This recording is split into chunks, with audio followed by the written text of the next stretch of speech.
प्रिय विद्यार्थियों, विजय मेमोरियल उच्च माध्यमिक विद्यालय लोहरीमन्ना द्वारा आयोजित ऑनलाइन क्लास में आप सभी का स्वागत एवं अभिनंदन है। मैं विमल कुमार गर्ग, इतिहास विज्ञाता, आपको आज इतिहास का टॉपिक सिंधु घाटी सभ्यता पढ़ाने जा रहा हूँ। ध्यान से सुनना। टॉपिक है सिंधु घाटी सभ्यता।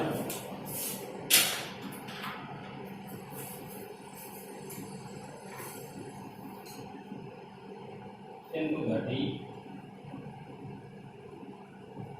सभ्यता, इसका दूसरा नाम हड़प्पा सभ्यता और इसे ही सिंधु सरस्वती सभ्यता के नाम से भी जानते हैं। और अपन ने इसके कुछ बिंदु बनाकर अध्ययन किए थे, जिसमें हमने खोज, काल, नामकरण एवं उद्भव यानी निर्माण, यहां तक हमने पढ़ लिया था। यानी कि हमने सिंधु घाटी सभ्यता की खोज किसने की और किन कारणों से और किस प्रकार हुई, वो अपन ने पढ़ लिया था। और इसका समय क्या था उसके बारे में हमने पढ़ लिया था। उसके बाद उसका नामकरण यानी कि इसको किस किस नामों से जानते हैं और किस प्रकार से इनका नाम दिया गया, उनके बारे में हमने अध्ययन कर लिया। अब आज अपन उसके आगे अध्ययन करेंगे, जिसमें इसकी विशेषताएं, विस्तार और पतन या प्रमुख स्थलों के बारे में अध्ययन करेंगे। तो दो उद्भव के मत हैं। एक मत विदेशी मत और दूसरा मत जो है वो स्थानीय मत। अब विदेशी मत के अंतर्गत जो विद्वान हैं जो ये मानते हैं कि सिंधु घाटी सभ्यता का निर्माण विदेशियों द्वारा हुआ था, तो वो कौन कौन से विद्वान हैं? मार्शल, व्हीलर,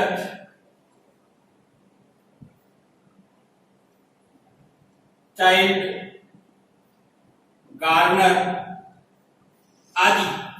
इन विद्वानों का मानना है या इन पुरातत्वविदों का मानना है कि सिंधु घाटी सभ्यता का उद्भव विदेशियों द्वारा हुआ या विदेशी सभ्यता द्वारा हुआ। अब विदेशी सभ्यता कौन सी? तो देखो, इस तरह से अपना ये सभ्यताएं थी, अपनी जो सभ्यता थी इस यहां पर पनपी थी। यहां पर मेसोपोटामिया की सभ्यता और मिस्र की सभ्यता आई हुई है। और यही मेसोपोटामिया के पास सुमेरियन सभ्यता के लोग, ये लोग यहाँ आए होंगे ऐसा अनुमान लगाया जाता है। और इन्होंने यहाँ आकर सिंधु घाटी सभ्यता के आसपास अपना स्थान बनाया। तो ऐसे में इन विद्वानों का मानना है कि यह एक विदेशी सभ्यता रही होगी। स्थानीय सभ्यता या स्थानीय मत के अनुसार जो विद्वान मानते हैं वो कौन कौन है? तो राखलदास बनर्जी, जिसने मोहनजोदड़ो की खोज 1922 में की, उन्होंने यह कहा कि सिंधु घाटी सभ्यता का निर्माण स्थानीय लोगों के द्वारा किया गया।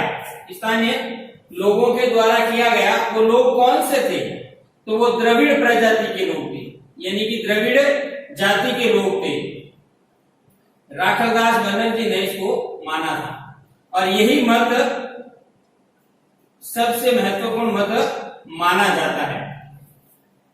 लक्ष्मण स्वरूप कुशालकर और रामचंद्र ये दो व्यक्ति मानते हैं कि सिंधु घाटी सभ्यता का निर्माण आर्य लोगों ने किया था।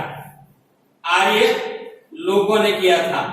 अगर आर्य लोगों ने किया होता तो उनको पक्के मकान बनाने का ज्ञान होता है, तो वह बाद में वैदिक सभ्यता के अंतर्गत कच्चे मकानों में क्यों रहते।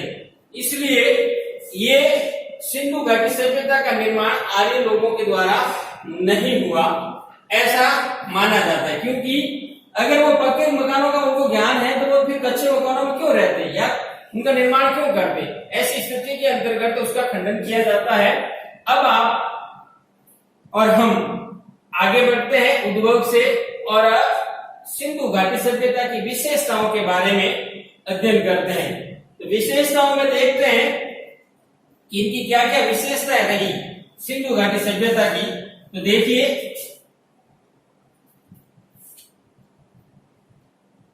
ये एक नगरीय सभ्यता थी। ये एक नगरीय सभ्यता थी। कुछ बिंदु बना देते हैं, फिर उसके आधार पर अपन आसानी से हल कर पाएंगे। तो देखिए, नगरीय सभ्यता। दूसरी, ये कांस्य युगीन सभ्यता थी। कांस्य युगीन सभ्यता थी। इसकी विशेषता हम पढ़ रहे हैं। ये आद्य ऐतिहासिक सभ्यता थी। ये शांति प्रिय सभ्यता थी। इसकी विशेषता है शांति प्रिय सभ्यता थी। ये व्यापार प्रधान सभ्यता थी। व्यापार प्रधान सभ्यता थी। और आधार कुछ और भी हैं इसके, जिसमें राजनीतिक विशेषता, आर्थिक, सामाजिक और धार्मिक और सांस्कृतिक,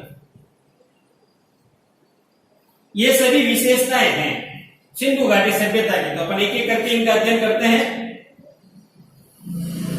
पहली, नगरीय विशेषता। तो सिंधु घाटी सभ्यता की खोज जब हुई तब पता चला कि यह एक नगर की तरह लगती है, यानी कि शहरीय सभ्यता है। अब शहर में क्या होता है कि सुनियोजित तरीके से इस सभ्यता को बसाया गया था, यानी कि ये जो सभ्यता थी एक व्यवस्थित सभ्यता थी, जिसके अंतर्गत पक्के मकान थे और मकानों के बाहर नालियों की व्यवस्था थी, सड़कों की व्यवस्था थी और सड़कें जो थी वो समकोण पर काटने वाली थी। इसलिए ये जो व्यवस्था थी वो जो देखी जाती है वो एक नगर के रूप में देखी जाती है। इसलिए सिंधु घाटी सभ्यता को हम नगरीय सभ्यता के नाम से जानते हैं। अब देखिए, जिस युग में जिस धातु का प्रयोग किया जाता है उस धातु के नाम से ही उस सभ्यता का नाम भी दिया जाता है। तो देखिए, इस युग के अंतर्गत जब सिंधु घाटी सभ्यता के जो लोग थे वो अधिकतर जिस धातु का उपयोग करते थे वो धातु थी कांसा। अब इसका निर्माण किस प्रकार से होता था? तीन एवं जस्ता से मिलाया कर बनाया जाता था। ये तांबा से ये कांसा का जो निर्माण किया जाता था वो टीन एवं जस्ता से मिलाकर बनाया जाता था और अधिकतर उपकरण इस कांसे से बने हुए प्राप्त हुए।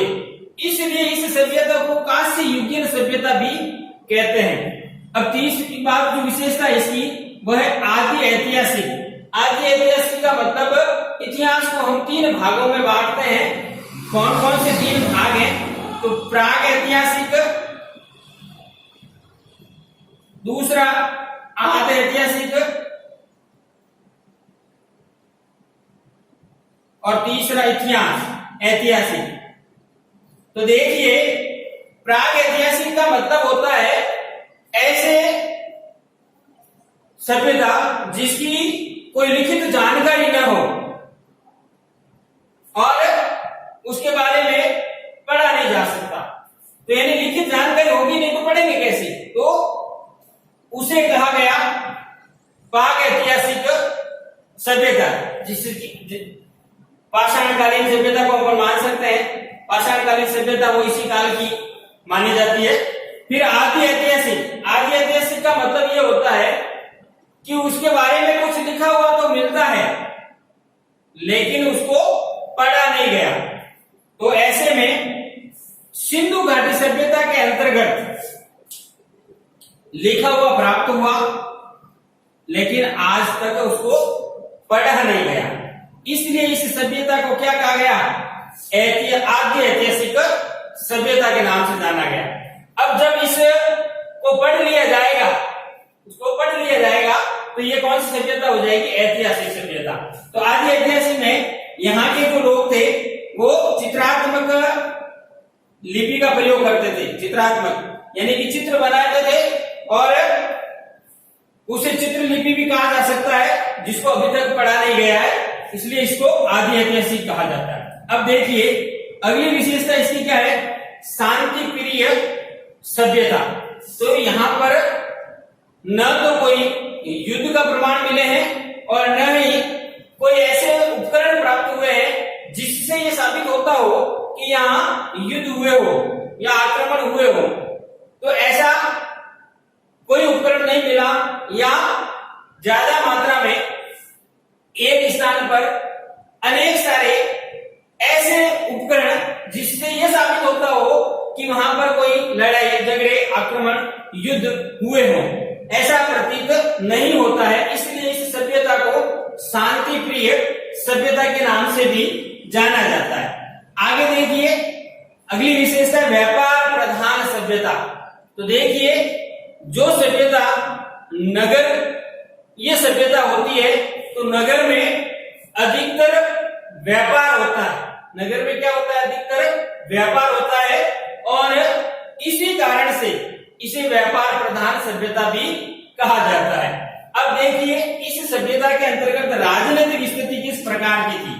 तो देखिए यहाँ कोई इसके बारे में विशेष प्रमाण नहीं मिलते हैं कि राजा के द्वारा यहाँ शासन चलाया जाता है, लेकिन ये बात अवश्य थी कि कुछ ऐसी व्यवस्थाएं थी जिस व्यवस्थाओं के आधार पर इनके अंतर्गत सुनियोजित तरीके से शासन चलाया गया। यानी कि नालियों की व्यवस्था, सफाई अभियान और किस प्रकार की व्यवस्था जो थी वो व्यवस्था किसी न किसी के माध्यम से, यानी कि अपन कह सकते हैं स्वायत्त शासन, स्वायत्त शासन कह सकते हैं, स्वयं के द्वारा शासन चलाया जाना। फिर आर्थिक, देखो वहां की जो व्यवस्था थी आर्थिक दृष्टि से अगर अपन देखें तो वहां के लोग कृषि और उसके साथ पशुपालन का कार्य भी करते थे और यहाँ की सभ्यता के कुछ अवशेष जो प्राप्त हुए उनसे उनको कृषि के बारे में महत्वपूर्ण ज्ञान था। वो कृषि के अंतर्गत गेहूं, जौ और ज्वार, कपास आदि की क्या करते थे, खेती करते थे और साथ में भैंस, गाय वगैरह पशुपालन भी किया करते थे। तो देखिए ये आर्थिक स्थिति इनकी जो निर्भर करती थी वो कृषि पर निर्भर करती थी।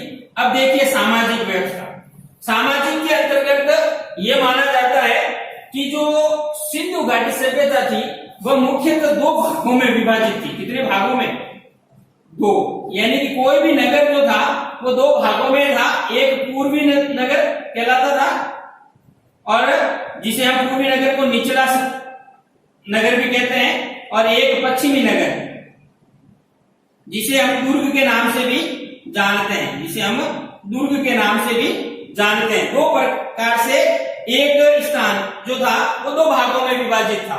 ये निचला स्थान, यहाँ पर के लोग छोटे छोटे मकानों में और अधिकतर जो वर्ग जो निवास करता था निचले स्थान के अंतर्गत वो किसान वर्ग के लोग और मजदूर वर्ग के लोग या श्रमिक वर्ग के लोग यहां निवास करते थे। इनके मकान प्राय इस दुर्ग के अंतर्गत जो मकान थे उनसे छोटे थे और इनकी सुविधाओं से यहाँ की सुविधाएं कम थी। तो ये मान सकते हैं ये गरीब वर्ग के लोग यहाँ निवास करते थे, जिसे निचला नगर कहते थे और ऊपर का नगर जिसे दुर्ग कहते हैं और पश्चिम के अंतर्गत था। तो इसके अंतर्गत जो राज्य व्यवस्था है यानी कि जो बड़े व्यक्ति अमीर वर्ग के लोग, अमीर व्यक्ति और जो जैसे हम पुरोहित कह सकते हैं, पुरोहित आदि, तो ऐसे जो लोग थे वो लोग का निवास करते थे इस दुर्ग के अंतर्गत। तो इस प्रकार से इनकी सामाजिक स्थिति देखी जाती है तो दो वर्गों में अपन कह सकते हैं, एक उच्च वर्ग अमीर वर्ग कहलाता था, एक निम्न जो गरीब वर्ग कहलाता था। गरीब वर्ग के अंतर्गत किसान वर्ग, श्रमिक वर्ग, मजदूर वर्ग आते थे और अमीर वर्ग के अंतर्गत जो शासन व्यवस्था चलाने वाले या फिर व्यापारी, जो बड़े बड़े व्यापारी थे वो, या जो कर्मचारी जो थे वो वाले लोग इसके अंतर्गत आते थे। अब देखिए यहाँ की जो व्यवस्था थी सामाजिक देखी जाए तो जो सत्ता थी वो मातृ सत्तात्मक थी, क्योंकि यहाँ से अधिकतर जो उपकरण मिले हैं वो नारी के थे। इसलिए इस सभ्यता के अंतर्गत सबसे ज्यादा महत्व दिया गया तो किस सत्ता को दिया गया? मातृ सत्तात्मक व्यवस्था। तो इस प्रकार से यह सिंधु घाटी सभ्यता जो थी वो मातृ सत्तात्मक थी, यानी कि प्रत्येक कार्य माँ के द्वारा जाने जाते थे, यानी जो भी कार्य व्यक्ति करता था वो उसकी माता के नाम से जाना जाता था। इस वजह से उसे मातृ सत्तात्मक कहा जाता है। यानी कि ज्यादातर देवी देवताओं में अगर देखा जाए तो देवियों की मूर्तियां, नर्तकी की मूर्तियां और नारी की सबसे ज्यादा मूर्तियां प्राप्त होने के कारण इस सभ्यता के लोग अधिकतर महत्व किसको देते थे? महिलाओं को महत्व देते थे, इसलिए इसे मातृ सत्तात्मक सभ्यता भी कहते हैं। फिर आते हैं धार्मिक के अंतर्गत देखिए ये वृक्षों की पूजा करते थे, ये लोग वृक्षों की पूजा करते थे, ये जल की पूजा करते थे, ये प्रकृति की पूजा करते थे और यानी कि अलग अलग वृक्षों की पूजा करते थे, जल की पूजा करते थे, प्रकृति की पूजा करते थे, यानी कि प्रकृति प्रधान सभ्यता थी। यानी कि ये धर्म की दृष्टि से अनेक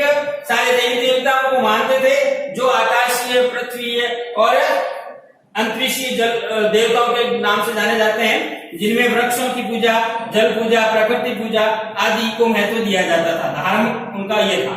अब देखिए सांस्कृतिक, तो सांस्कृतिक में ये अनेक प्रकार की कलाकृतियों से निपुण थे।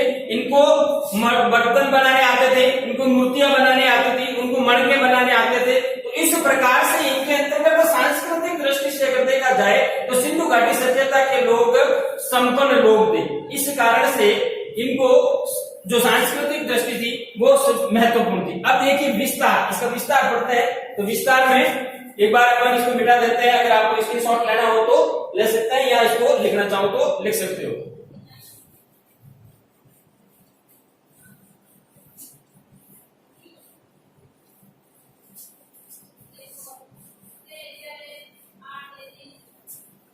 अब सिंधु घाटी सभ्यता का विस्तार कहाँ हुआ, किस प्रकार से हुआ, तो अपन चित्र के माध्यम से पढ़ते हैं। तो चित्र बना देता हूं। एक ये अपना भारत का मानचित्र है,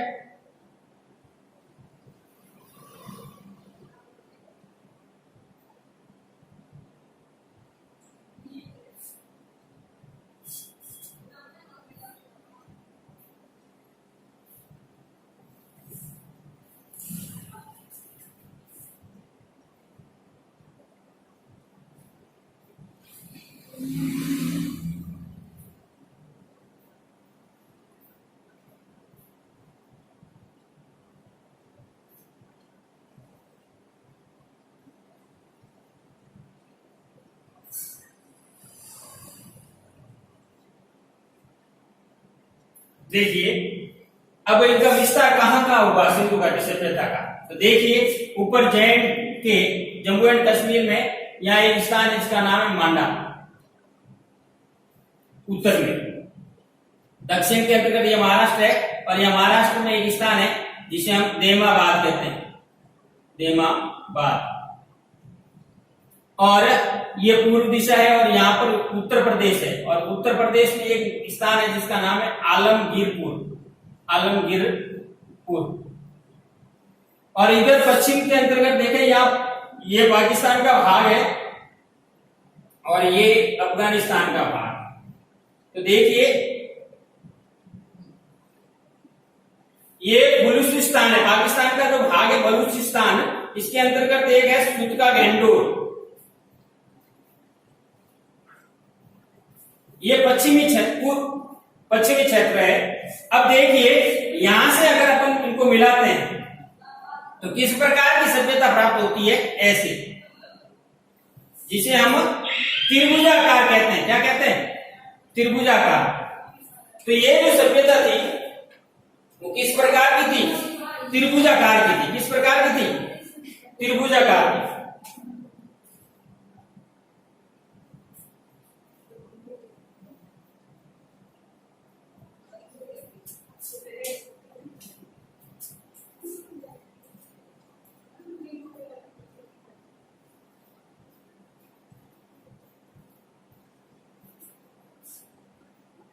त्रिभुजाकार की। ये सुतका गैंडोर, ये मांडा जम्मू एंड कश्मीर में, उत्तर प्रदेश में आलमगीरपुर, और महाराष्ट्र में देमाबाद। तो इनके नाम लिख लेते हैं, कौन से स्टेट के अंतर्गत है, राज्य के अंतर्गत है। तो यह जम्मू कश्मीर में, ये उत्तर प्रदेश में, ये महाराष्ट्र में, और ये पाकिस्तान के बलूचिस्तान में,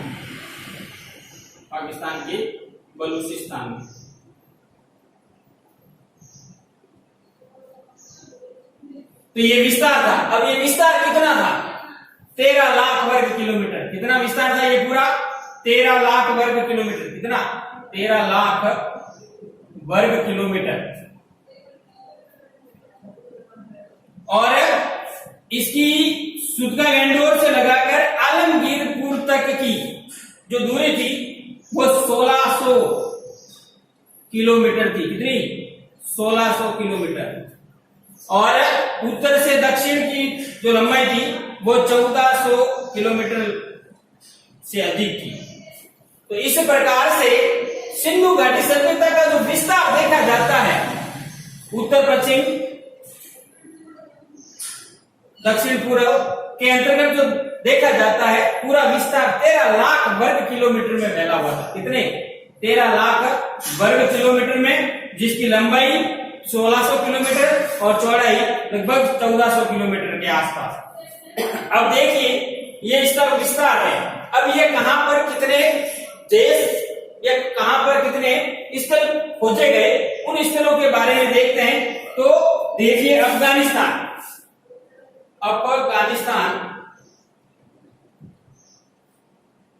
2 स्थल प्राप्त हुए। अफगानिस्तान में 2 स्थल, और पाकिस्तान में लगभग 500 से अधिक, 500 से अधिक, लगभग 500 से अधिक। और भारत में 900 से अधिक। वर्तमान तक लगभग 1500 स्थल खोजे गए। वर्तमान तक 1500 स्थल खोज दिए गए हैं, और उनमें से अफगानिस्तान 2-3 देशों के अंतर्गत विभाजित है वर्तमान में। पहले जब इसकी खोज हुई थी तब भारत पाकिस्तान अलग अलग नहीं थे, लेकिन वर्तमान के अंतर्गत दोनों देश अलग अलग हैं। लेकिन अपन देखें तो वर्तमान के अंतर्गत भारत में जो खोजे गए स्थल है वो 900 से अधिक है, और जो पाकिस्तान के अंतर्गत खोजे गए हैं वो स्थल जो है वो 500 से अधिक है। और अफगानिस्तान में केवल 2 स्थल है, सुर्तगोई और मुंडिका। दोनों स्थानों के नाम देख लेते हैं। तो पहला जो नाम है वो है सुर्तगोई और मुंडिका। मुंडी काक। सबसे पहले कृषि के उपकरण यही प्राप्त हुए हैं मुंडी काक का। तो सुरतगोई और मुंडी काक ये दोनों स्थल जो है वो अफगानिस्तान के अंतर्गत है और पाकिस्तान में 500 से अधिक स्थल।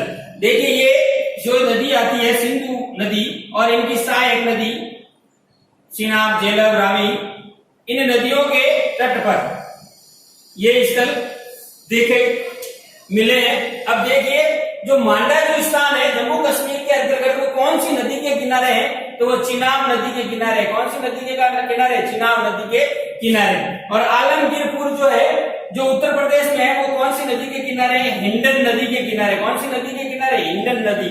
और ये देमाबाद जो है वो गोदावरी नदी के किनारे। कौन सी नदी? गोदावरी नदी के किनारे। और ये सुतका गेंडोर ये जो स्थान है वो डास्क नदी के किनारे है, डास्क नदी के किनारे। तो इस प्रकार से देखा जाता है तो जितनी ये सभ्यता जो है सिंधु घाटी सभ्यता की वह विभिन्न नदियों के किनारे प्राप्त हुई है, विभिन्न नदियों के किनारे प्राप्त हुई है। इसलिए इसे सिंधु घाटी सभ्यता के नाम से न जानकर हड़प्पा सभ्यता यानी सिंधु घाटी सभ्यता के साथ हड़प्पा सभ्यता नाम दिया गया। फिर सिंधु सरस्वती का नाम दिया गया क्योंकि ये सिंधु की सहायक नदियां और सरस्वती की सहायक नदियों के किनारे ये बसे हुए स्थान प्राप्त हुए हैं। तो देखिए ये जो सिंधु घाटी सभ्यता का था ये इसका विस्तार था कि उत्तर में मांडा, दक्षिण में देमाबाद, पूर्व में आलमगीरपुर और पश्चिम में सुतका गेंडोर जो बलूचिस्तान के अंदर पाकिस्तान के अंदर ये प्रमुख स्थल, इतना इसका विस्तार था सिंधु घाटी सभ्यता का। अब देखिए इनमें कौन कौन से स्थल जो महत्वपूर्ण हैं तो उनके बारे में अपन अध्ययन करते हैं। तो कौन कौन से स्थल हैं तो आपके प्रमुख स्थलों के बारे में अपन बात करते हैं।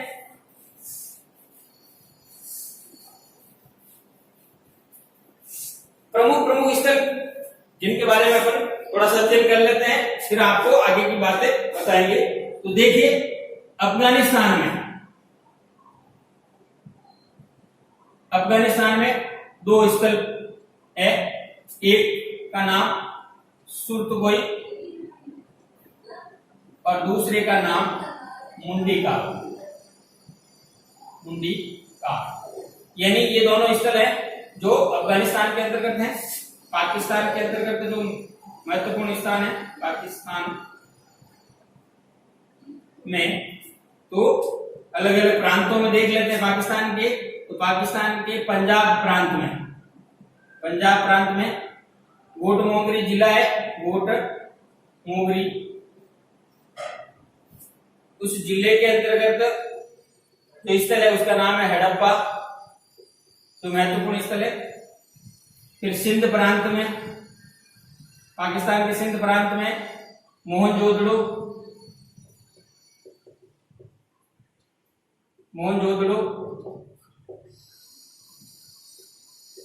चुहनदड़ो,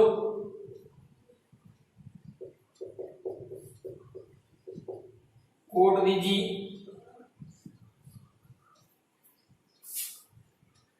और बलूचिस्तान में सुतका गेंडोर, बालाकोट,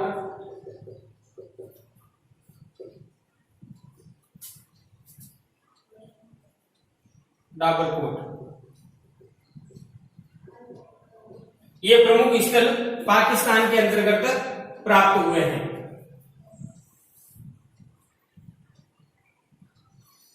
देखिए इन स्थानों, ये हड़प्पा स्थान रावी नदी के किनारे है, ये रावी नदी के किनारे है और ये सिंधु नदी के किनारे हैं।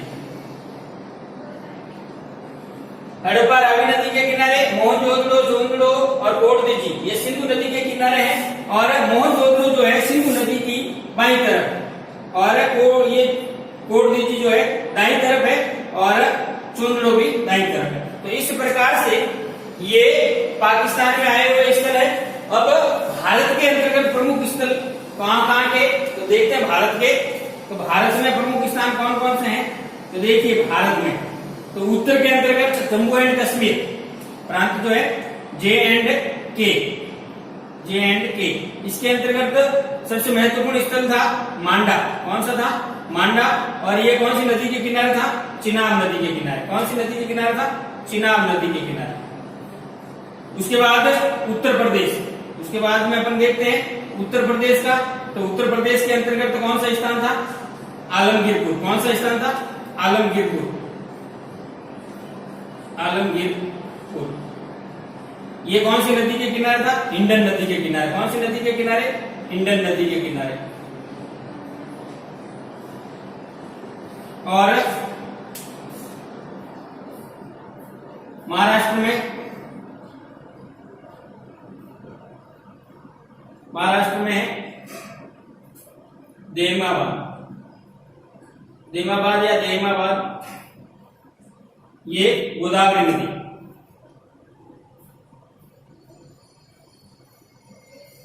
अब देखिए कुछ ऐसे भी हैं जो बीच के अंतर्गत आते हैं। तो जैसे पंजाब के अंतर्गत कौन कौन से हैं, तो देखिए पंजाब के अंतर्गत रोपड़ और सोंगाम।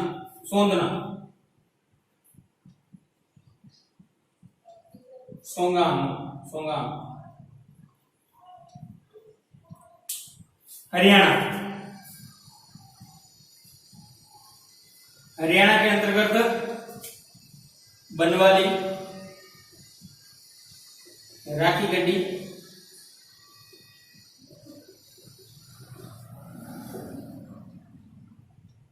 भगवानपुर,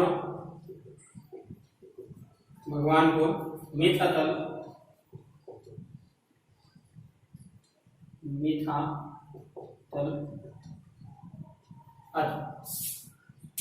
राजस्थान। महत्वपूर्ण स्थानों के नाम बता रहा हूं मैं। राजस्थान के अंतर्गत कालीगंगा,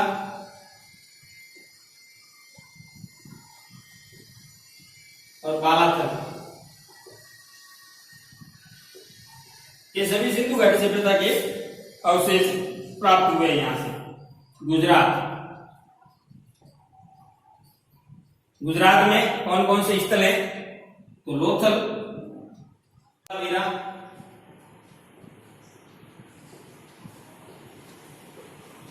रंगपुर, भाकलपुर। तो ये स्थान जो थे,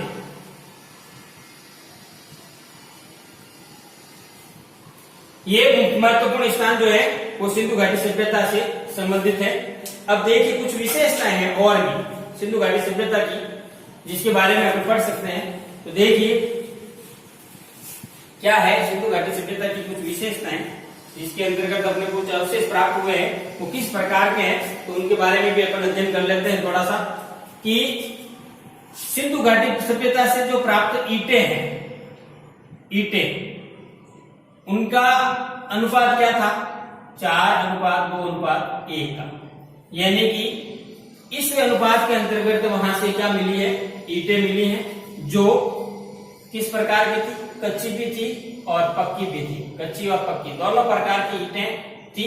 इनका उपयोग नालियां बनाने के लिए किया जाता था और भवन निर्माण के लिए। कच्ची ईंटों का प्रयोग नालियां बनाने के लिए और पक्की ईंटों का प्रयोग मकान बनाने के काम में लिए जाते थे। तो था ये तो ईंटों के बारे में। अब सड़कें आपको मैंने बताया है समकोण पर काटती थी। कहां पर काटती थी, समकोण पर। यानी प्रत्येक सड़क जो थी वो ग्रिड आकार में थी, 90 डिग्री का कोण बनाती थी और समकोण की तरफ थी। इस प्रकार से आप चित्र बना के देख सकते हैं। ये इस प्रकार से सड़कें थी, ये इधर इधर इधर इधर इधर, तो यानी कि ये सड़कें थी। अब इनके मकान कैसे थे, तो मकान पक्के थे और ये सड़कों के इस तरफ ऐसे थे, ऐसे। इनके दरवाजा विपरीत दिशा में खुलते थे। विपरीत मतलब सड़कों की तरफ नहीं खुलते थे, सड़कों के विपरीत दिशा में। सड़कों के विपरीत दिशा में खुलते थे और बीच में गली होती थी। तो मकान इस प्रकार से बीच के अंतर्गत थे। और नालियां कैसी थी? कच्ची ईंटों की बनी हुई थी और प्रत्येक घर के सामने से निकलती थी और ढकी हुई थी। और आगे देखिए ऐसे नालियां ऐसे निकलती थी घरों के सामने से, ये घर थे और ये नालियां थी। ये नालियां ऐसे निकलती थी और ये सड़कों पर आती थी। तो सड़कों पर किनारे किनारे बड़ी, और यहाँ पर कुछ गड्ढे बने हुए थे जिनका पानी रुक जाता था, अंदर चला जाता था, फिर वापस नालियां। तो इस प्रकार से इनकी सफाई कर दी जाती थी गड्ढों की, और पानी आगे से आगे निकल जाता था। इस प्रकार की नालियों की व्यवस्था थी और यहाँ मकान बने हुए थे सड़कों के किनारे। अब देखिए ये तो नालियों की व्यवस्था होगी। अब देखिए सड़कें कि कितनी चौड़ी और कितनी मोटी थी। तो देखिए 9 फीट से लगाकर 34 फीट तक चौड़ी होती थी सड़कें। 9 फीट से 34 फीट तक चौड़ी होती थी। और राजस्थान के अंतर्गत कालीबंगा के अंतर्गत देखें तो 1.8, 3.6, 7.2,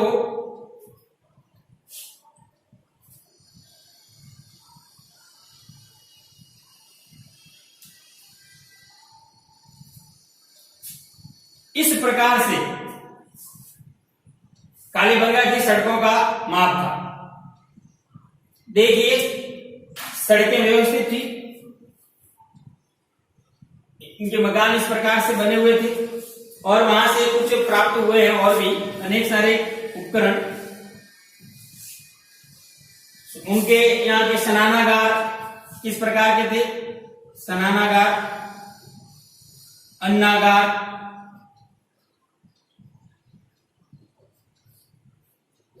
तो स्नानागार जो थे वो एक पंक्ति में बने हुए थे और इनके 3 तरफ बरामदे थे। इनके 3 तरफ क्या थे? बरामदे थे। 3 तरफ बरामदे थे। यहाँ स्नानागार बने हुए थे, बीच में होदी बनी हुई थी, पानी के होद बने हुए थे और ये बरामदे थे तीनों।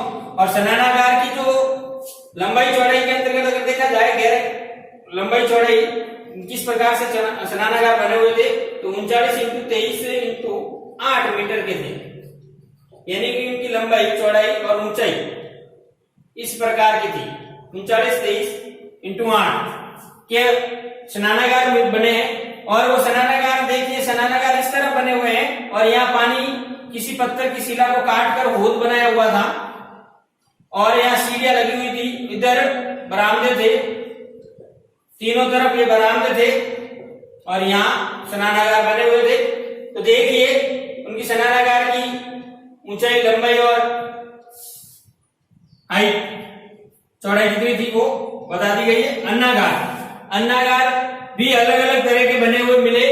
हड़प्पा के अंतर्गत तो जो अन्नागार मिले जहां पर अन्न के भंडार सुरक्षित रखे जाते थे, तो हड़प्पा के अंतर्गत जो अन्नागार मिले वो 2 पंक्ति में मिले। 2 पंक्ति में इस तरह की 2 पंक्तियां, और ये बीच में जो था वो 23 फीट का क्या था?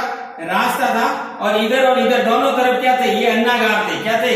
यहाँ पर अन्न रखे जाते थे। यानी कि इस प्रकार से अन्नागार बने हुए हैं। जो इस तरफ अन्नागार बने हुए हैं और ये जो था बीच में रास्ता वो 23 फीट का रास्ता था और इधर भी 6 और इधर भी 6, दोनों तरफ 6 अन्नागार बने हुए थे। बीच में रास्ता था, ये भी 6 और ये भी 6।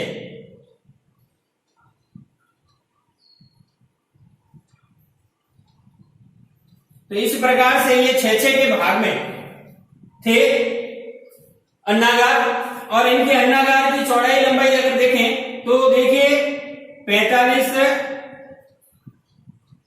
× 15.23 मीटर के बने हुए थे और कहीं कहीं 55 ×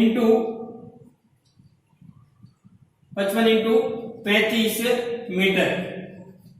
तो इस प्रकार से ये अन्नागार के वहां से प्राप्त हुए हैं जहां पर अन्न को सुरक्षित रखा जाता था। अब देखिए कई स्थानों से स्टेडियम भी प्राप्त हुए हैं, कहीं पर जलाशय भी प्राप्त हुए हैं, जैसे कि गुजरात के धौलावीरा के अंतर्गत एक साथ 16 जलाशय मिले हैं और वहां से एक स्टेडियम भी मिले हैं। तो इस प्रकार से अनेक सारे स्थलों की खोज की गई सिंधु घाटी सभ्यता के अंतर्गत। इस प्रकार से हम सिंधु घाटी सभ्यता का अध्ययन करते हैं और इसके अलावा जो भी है हम अगले वीडियो के अंतर्गत अध्ययन करेंगे। तब तक के लिए धन्यवाद।